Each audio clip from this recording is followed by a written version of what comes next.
ఇంకొక పక్క మనలో ఏ కోశాన కూడా అహంకారం ఉండకూడదు, అరాచకం అనేది ఎక్కడా కనిపించకూడదు. ఈ రాష్ట్రంలో అశాంతికి చోటు అనేది లేకుండా ముందుకు పోవాల్సిన అవసరం ఉంది. రాష్ట్ర ప్రజలందరికీ హామీ ఇస్తున్నా, సీఎం వస్తున్నాడంటే చెట్లు కొట్టేయడం, లేకపోతే రోడ్లు మూసేయడం, షాపులు బంద్ చేయడం, పరదాలు కట్టుకోవడం అవన్నీ ఉండవు.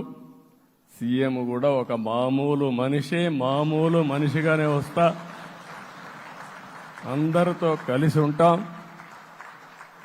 నేను సీఎంగా ఉన్నా మా మిత్రుడు పవన్ కళ్యాణ్ గారు ఏ హోదాలో ఉన్నది కూడా రేపు అనౌన్స్ చేసుకుంటాం. మేమందరం కూడా సామాన్యమైన వ్యక్తులుగానే వస్తాం మీ దగ్గరికి, మీలో ఒక వ్యక్తిగా ఉంటాం. మాకు హోదా సేవ కోసరం తప్ప పెత్తనం కోసరం కాదు. ఆ విషయం ప్రజలందరికీ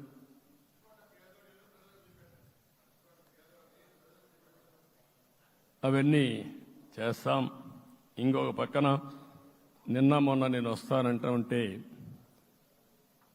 వాళ్ళకు కూడా తెలుసు కాబట్టి ఎన్డీఏ అభ్యర్థిగా అంటే శాసనసభ నాయకుడికి ఎన్నుకుంటారనే ఉద్దేశంతో, ముఖ్యమంత్రి అవుతాను ఉద్దేశంతో రోడ్లన్నీ కూడా నిలిపేస్తాను. నేను ఒకటే చెప్పాను, మేము వచ్చినప్పుడు ఒక్క నిమిషం ఒక సిగ్నల్కి ఇంకొక సిగ్నల్కి కొద్దిగా గ్యాప్ పెట్టుకోండి, అవసరమైతే ఒక 5 నిమిషాలు లేట్ అయినా మాకు పర్వాలేదు, కానీ ప్రజలు ఎవ్వరికీ ఇన్కన్వీనియన్స్ కలగకూడదని చాలా స్పష్టంగా ఆదేశాలు ఇచ్చాం.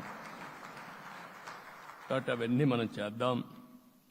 ఇంకొక పక్కన దాడులు చేసి బాధితులపైనే కేసులు పెట్టే పరిస్థితి ఉండదు ఈ రోజు నుంచి.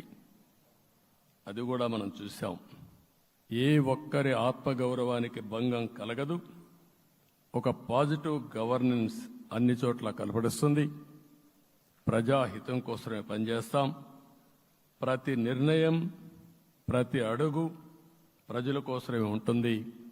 స్టేట్ ఫస్ట్ అనే నినాదంతో ముందుకు పోతాం. ఈరోజు మేము ముగ్గురం కూడా ఢిల్లీలో వెళ్ళినప్పుడు కూడా మా ఆలోచన ఈ రాష్ట్రం ముందుండాలనే ఉద్దేశంతోనే ముందుకు పోయాం. అదే సమయంలో ఈరోజు మన రాష్ట్రానికి కూడా సముచితమైన గౌరవం. 3 మంత్రులు కేంద్రంలో మన వాళ్ళు ఉండే పరిస్థితికి వచ్చారు. ఒక పక్కన రామ్మోహన్ నాయుడు శ్రీకాకుళం ఎంపీ, ఆయన కేంద్రంలో మంత్రి పదవి, కేబినెట్ పదవి వచ్చింది. ఇంకొక పక్కన పెంబసాని చంద్రశేఖర్కి స్టేట్ మినిస్టర్గా ఎంఓఎస్ కింద ఇచ్చారు. మూడోది కూడా ఒక సామాన్యమైన కార్యకర్త Srinivasa Varma, Narasapur MP, BJP MP, ఈరోజు కేంద్రంలో మంత్రి స్థానం వచ్చింది. ఓసారి బీజేపీలో కూడా ఇది ఒక ప్రత్యేకత.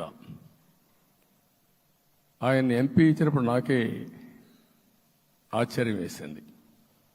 ఒక మామూలు వ్యక్తి ఎంపీ ఇచ్చారు. అప్పుడు ఆలోచించినప్పుడు నేను ఫస్ట్ మీటింగ్ పోతే వచ్చాడు. వచ్చినప్పుడు నేను ఎంక్వైరీ చేస్తే ఆయన స్ట్రాంగ్గా పార్టీ కోసం పనిచేశాడు. ఒక పార్టీ కార్యకర్తను గుర్తించిన పార్టీ భారతీయ జనతా పార్టీ. అది కూడా తెలుగుదేశంలో కూడా చేస్తున్నాం, జనసేనలో కూడా చేస్తున్నాం. వారి యొక్క ప్రత్యేకత.